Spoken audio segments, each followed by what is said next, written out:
midst of very confusing times.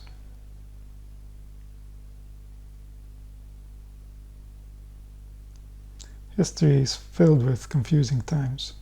It's not unusual, but throughout history, there are certain trends regarding the welfare of humanity that travel through time,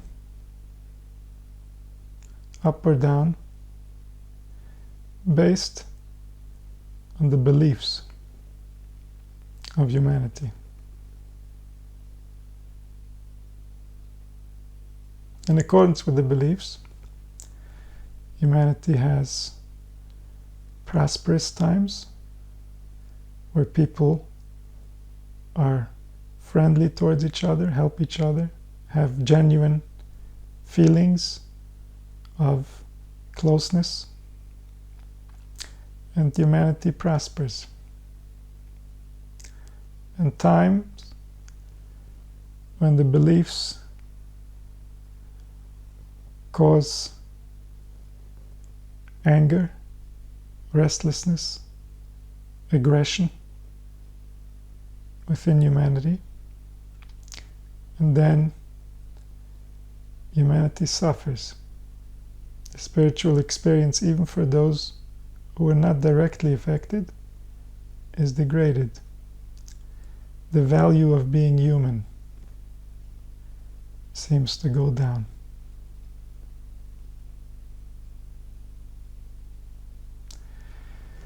So now, humanity has been traveling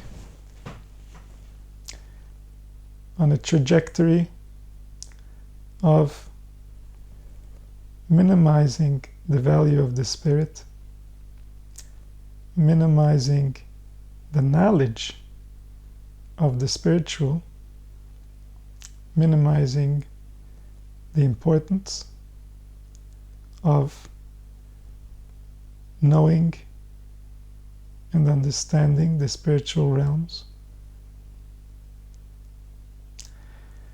all because humanity has been put to work, and spirituality, developing the spirit, discovering the nature of the spirit, is a direct conflict on the time of the individual. And so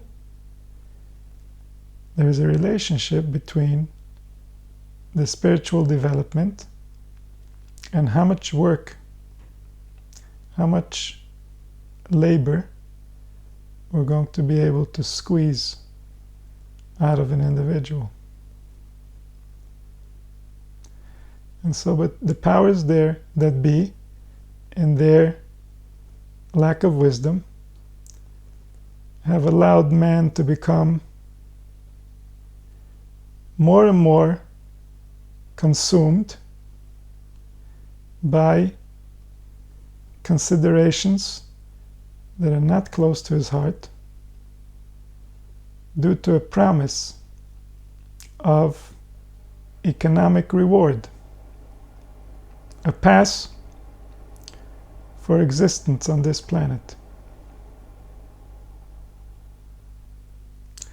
So we have to give up our spiritual pursuits, our discovery of self, our discovery of the nature of the experience, so that we can become the creature that we were designed to be, just like all the other creatures that we share a planet with. We have to give that up so that we can invest our life force, our time and our energy to build things for others, mostly. And in return, we're going to be rewarded. We're going to be rewarded that others will work for us now because we have the magic currency called money. So now the human spirit has received an economic value. Not an absolute economic value. We cannot say the human spirit is worth $50 an hour. Not even $50 an hour would be offered for some human spirits. But at least we might say every human spirit has a limit how much money it's worth. We can buy its time. We can buy the life force. We can rent it from the owner and use it for whatever purposes, good, bad, or indifferent.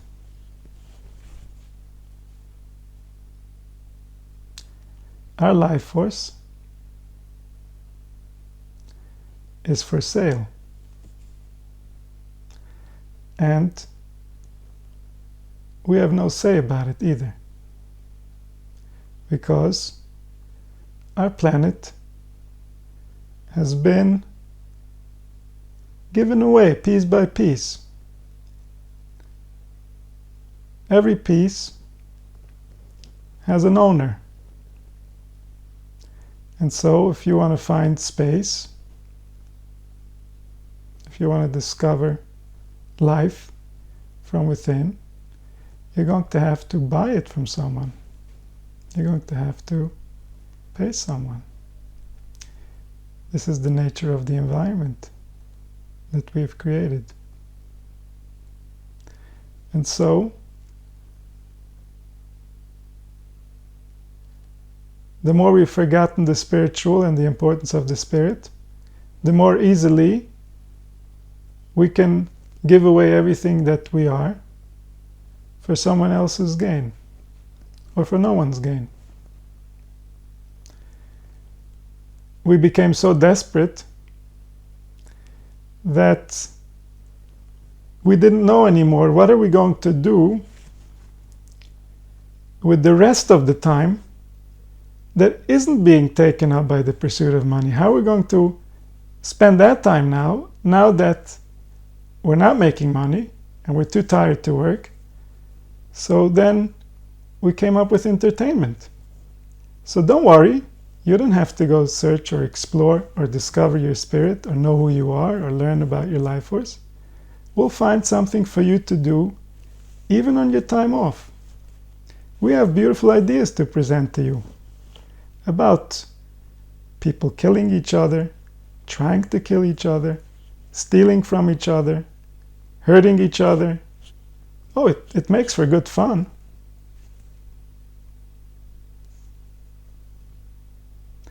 And this creates a humanity that has no understanding what's in its own best interest.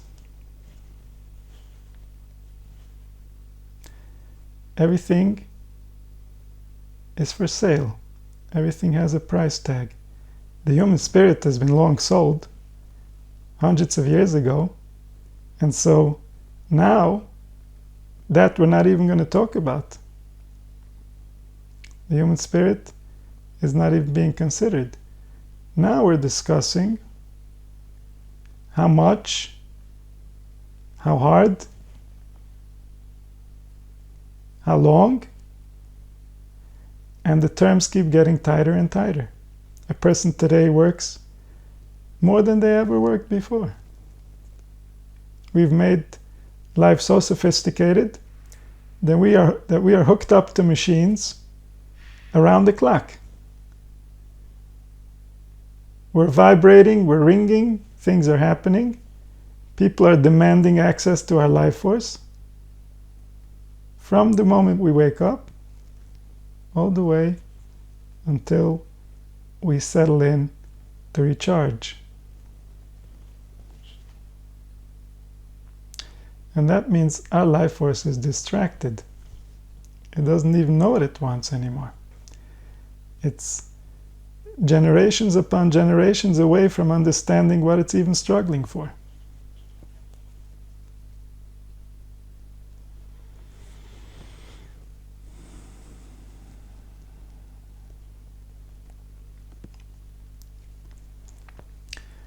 And so now is a very confusing time, because now we're the deepest humanity ever was, in the distance from being our true selves, from understanding what it is we even want, from being able to relate, from having the appropriate brain development to create the thought structure that can even comprehend a tiny taste of our true situation.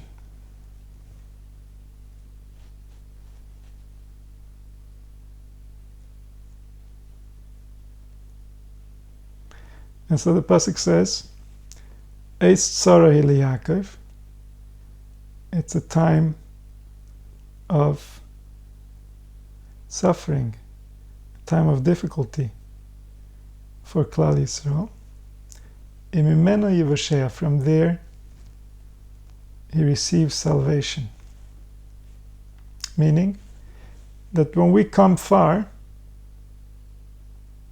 when we come deep into the dark, we shouldn't assume, oh, if we're that far, if we're the furthest away, that means that it's the most difficult for us to receive realization. The opposite is true. At the end of a trend, it goes to an extreme, and then it breaks. The more extreme it is, the more certain we are that it's going to break.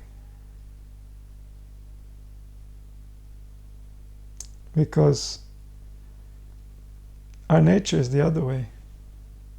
The trend can never leave our nature for too long. Eventually, we become so uncomfortable, we surrender to reality. Humanity is becoming very uncomfortable.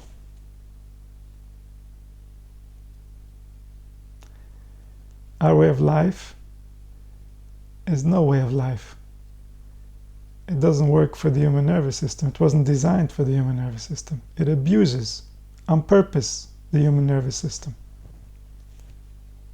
It was designed to ride the human nervous system so hard that it gets maximum production, regardless of damage. Nobody was even looking.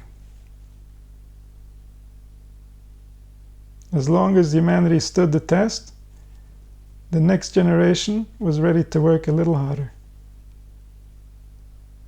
Well, we have to have this, and we need to have that, and everyone has. And it's not simply about the time, it's about the spiritual space.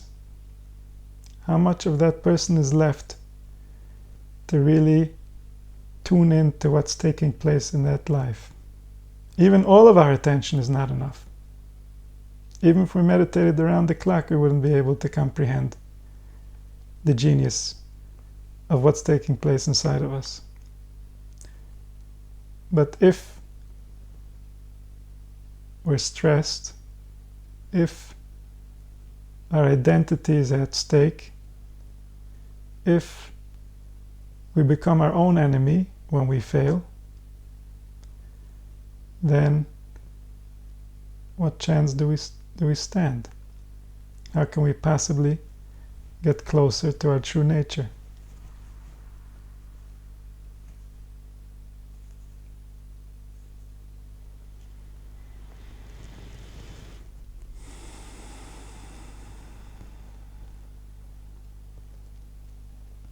The reason our entire religion is based on Yetzias Mitzrayim, on exiting Egypt, is because whatever struggle we're going through, whatever humanity is suffering from, as a result of civilization being based on the wrong principles, was already in seed, in concept, present thousands of years ago in Egypt, the base of civilization. The enslavement of the human life force began there. And that enslavement included all the different flavors, because that was still intentional. They actually knew what they were doing. They made sure that the experience was one that would keep the subject's mind occupied for their entire duration on this planet. And so all civilizations that came later are based on the same principles. And by Yetzias Mitzrayim, we came to realize that in one instant, the human mind can be liberated.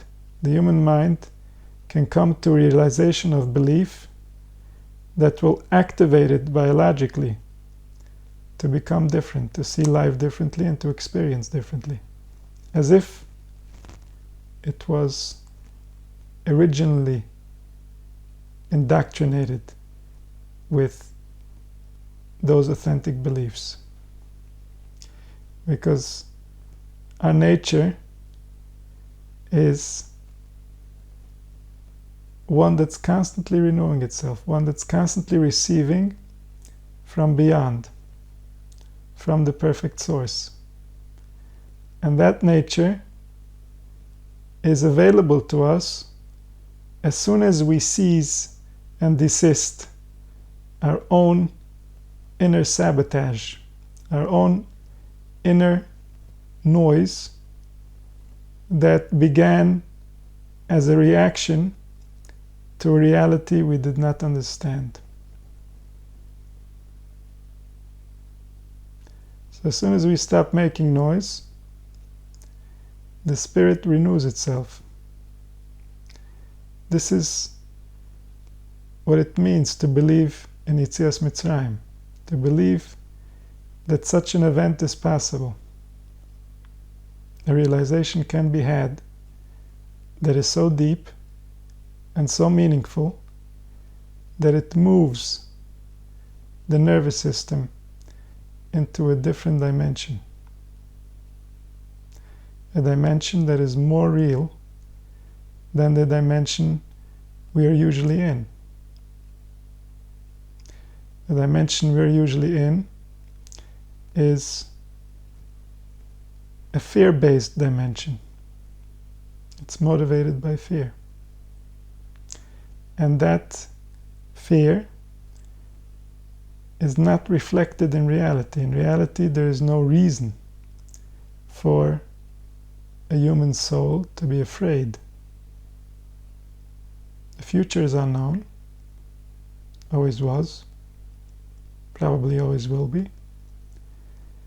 But fear is a relationship with the future that indicates that the spirit doesn't fully understand its own power. It doesn't understand its own nature. It doesn't understand how to spend its energy.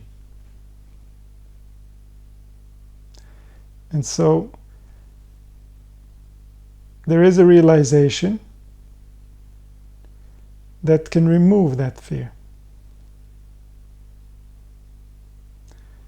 A realization that removes that fear allows the spirit to restore its own power, allows the life force to increase. And then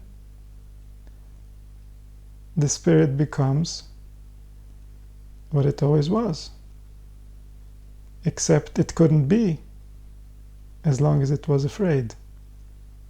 It was complying with what it believes the environment expects of it. So if we remove the fear, the spirit reveals itself. The spirit reveals itself, then the real power comes out. And then that power reveals itself. This is what Klal Yisrael experienced as Matan Torah. After they left Mitzrayim, the spirit was released from its fear. Their fear was the forces that were keeping them enslaved. And those forces, when they saw how those forces are nothing more than an expression of that same life force, they saw it not only by understanding and believing, but they saw it because they saw how all their power was being taken away. So now they knew for sure that it's only one life force that lives in all, in the enemy and in the friend, in the good thoughts and in the difficult thoughts, in the pleasing emotions and the unhappy emotions. It's all the same one, the one that lives in all. And so when they realized this one, then they gained access to Anochi Hashem Elokecha. Anochi Hashem Elokecha until they lost their own identity completely. They didn't know how to return to the body.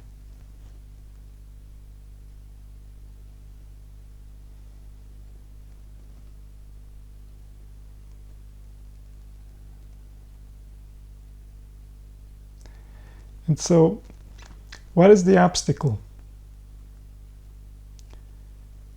The obstacle that holds one back from waking up, from believing until it's biological. Not simply believing and making a statement, but believing until the very core of the being is involved and committed to that belief.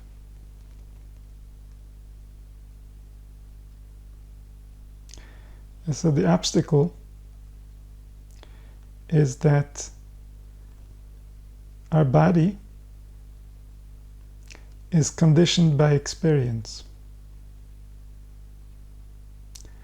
And we tend to believe what we can feel. If there's a reaction from our body, then we believe. If there's a bigger reaction, we'll believe even more. When, God forbid, someone is traumatized, their beliefs can change in an instant.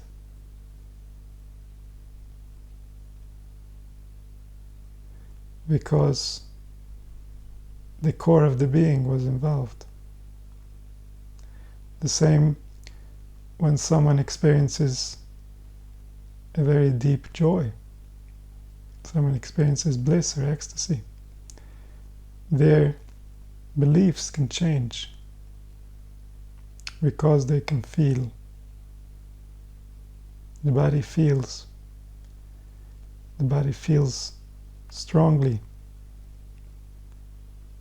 and then they believe. So to make the body believe, the transfer from the world of concept into the world of matter, into the biology, requires a feeling.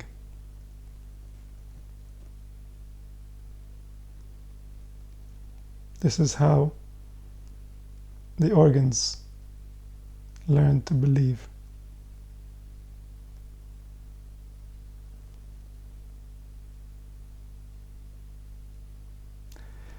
And so,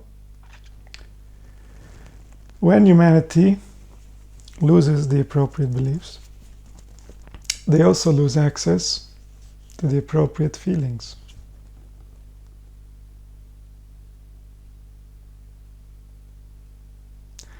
And then, even if they are told the right beliefs, because they cannot feel it, they cannot properly believe it. The body is not capable of experiencing that reality.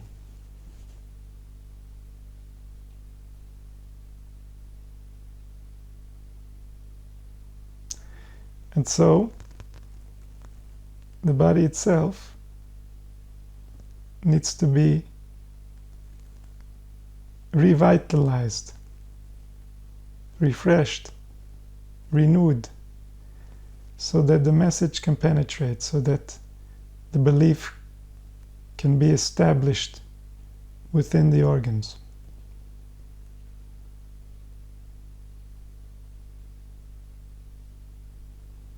To replace whatever beliefs have caused for the sluggish functioning of the organs, have caused for the suffering, for the difficulties within the organism.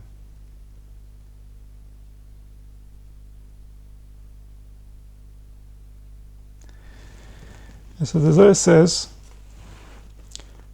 Zohar B'Shalach, Daf Mem Haim Ad Aleph, Tochazi, come and see, Kadnafki Yisrael Mitzrayim, when Klal Yisrael left Egypt, Rochein Havet Tover Begavei, their spirits were broken within. It suffered for 210 years. They were violated. They were broken. Their experience did not indicate that someone very powerful, someone more powerful than any other, loves them very deeply and cares about their destiny. Their bodies couldn't believe that. Their minds were ignited by Moshe and his descriptions. They believed in concept, but they couldn't feel it. They couldn't experience it. They saw all this glory, they listened to all these wonders, but they couldn't be happy. They couldn't rejoice. They didn't have the hardware. They got the right software now. The environment, the circumstances, the senses are bringing in good information. A song is playing, but the hardware is just not ready to go there. The heart, the liver, the kidneys, the brain, the lungs, they don't feel like dancing.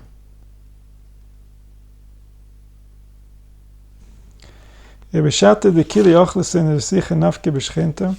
all the angels were being revealed within the divine presence, Kili arumi tishbacham v'shirin kamakit shabrichi. They were all raising song to the power that is demonstrating itself. V'isa kit shabrichi dechayin di Yisrael. HaKadosh Baruch Hu woke up the spirits of Klal Yisrael v'avishamanin in tishbachin, and they could listen to the music of the angels.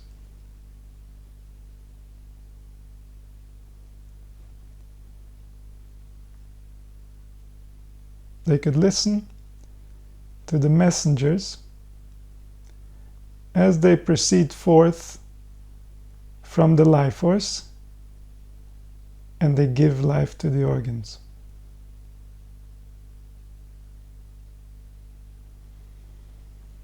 And as they started listening to that music, as they started listening to the perfect harmony that the life force demonstrates moment by moment in order to keep the human spirit alive and attached to the body. V'havishamanin and tishbachan, as they were listening to these songs, v'koim richaim begavei delei parchan, the spirits started settling in to their bodies. There was now unity happening between the awareness and the body it is aware of, because suddenly it realized its relationship, it realized how alive the body is, how the spiritual forces keep all the different functions of the body to constantly do their tasks, even as exhausted and as broken as we might be. Our body is still doing all the tasks to keep us in existence. It doesn't get any time off whatsoever. And so, as they were listening in to the music of the angels, the spirit stabilized. Barnash, a human being, kadishovik pilchona, when he leaves servitude, when he leaves the hard work, kedain, only then, yoda tvir de garmoy, tvir de richai, only then he sees how broken his bones are and how broken is his spirit. All the time he was slaving away, he didn't even realize what's taking place. He had no time to look back. But only after can he really take a full inventory. Can he really realize the true amount of the damage. Kach Yisrael kad nafke mitzrayim, the same way Klal Yisrael, as they left Egypt, kedain te'imi tamed de moise, they tasted the taste of death. Whew! We're out. We did it. Finally. And then they had to relook at themselves. Hang on. What just happened?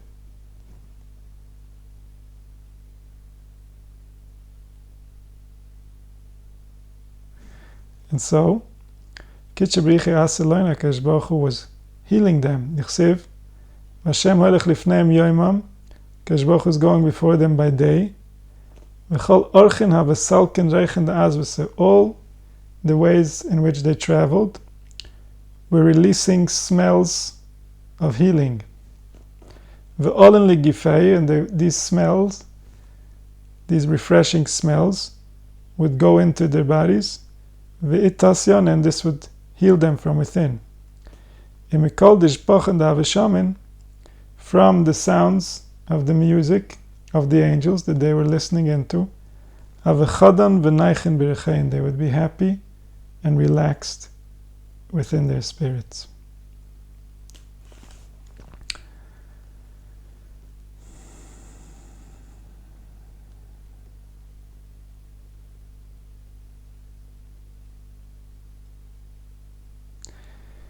So we see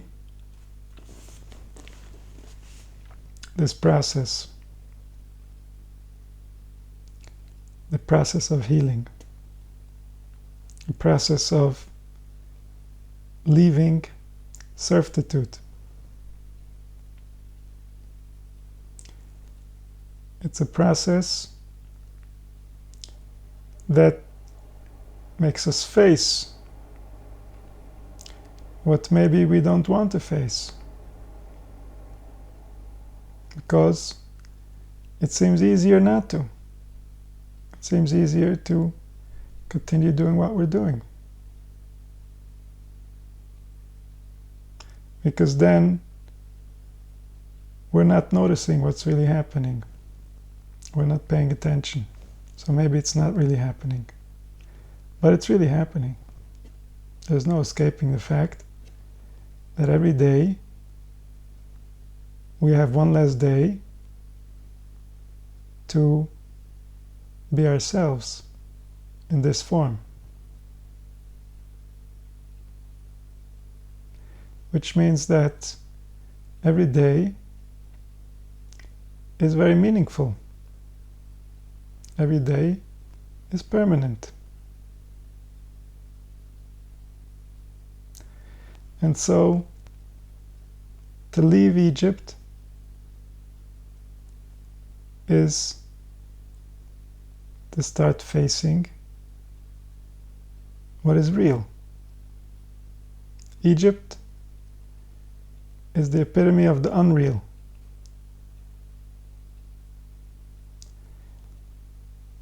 It's the most real. From everything that civilization became after, Egypt was the closest representation to true wisdom.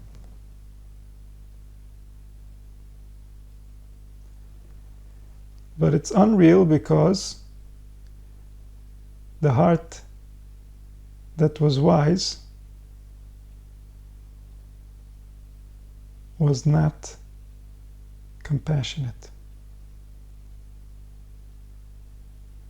Very practical, very real. Not practical only on the physical level, even practical on the spiritual level. Sound magic. It really works. But it doesn't satisfy the human spirit. It's not the reason we're here. It's another distraction.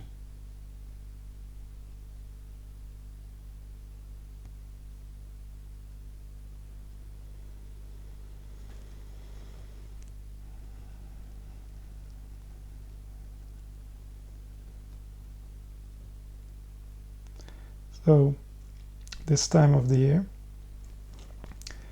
is a time where we remember freedom. There are two polar opposites in the year. Rosh Hashanah, the Day of Judgment, and Pesach, the Day of Kindness.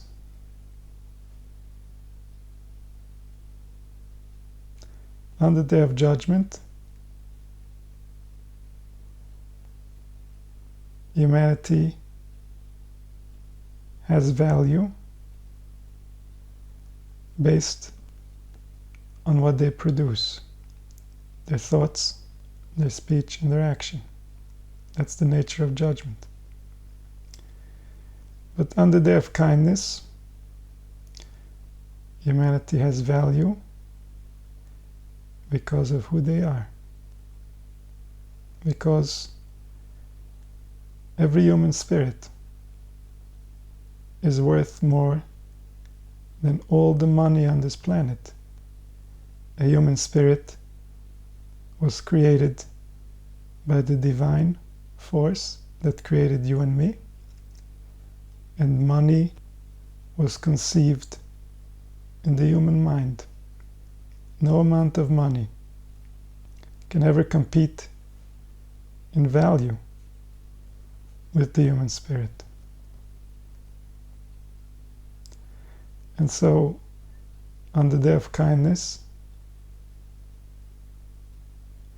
the human spirit is granted freedom unconditionally, unlike on the Day of Judgment, where the human being is granted freedom based on certain conditions.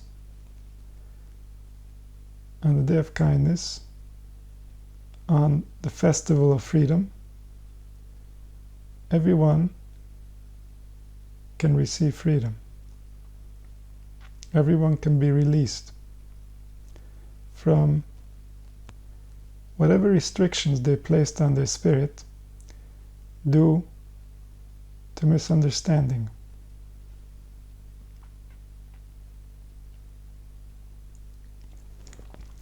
And this freedom is our ticket to healing.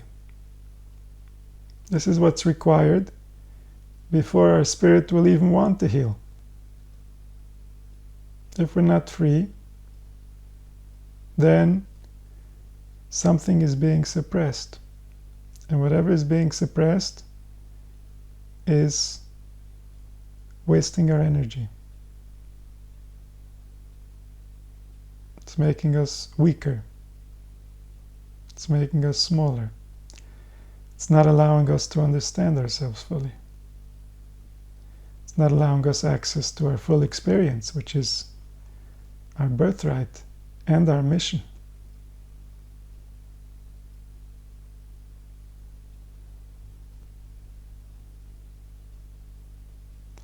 So, may we all merit that this time of the year, in this year, will release us, release our spirit from all contamination, from all spells, from all illusion, from all servitude, from all constriction,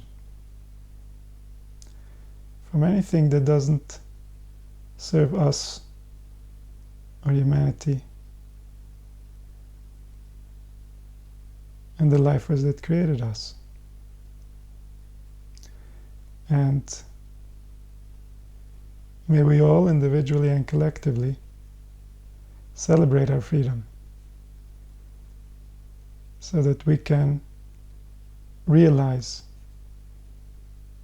our own destiny, our own purpose, our own reason for coming into this physical dimension and experiencing life as the human spirit. So may this year be the year where freedom reigns and humanity finally wakes up from its long dream and realizes the depth of the joy of truth, the joy of knowing what already is, together as one.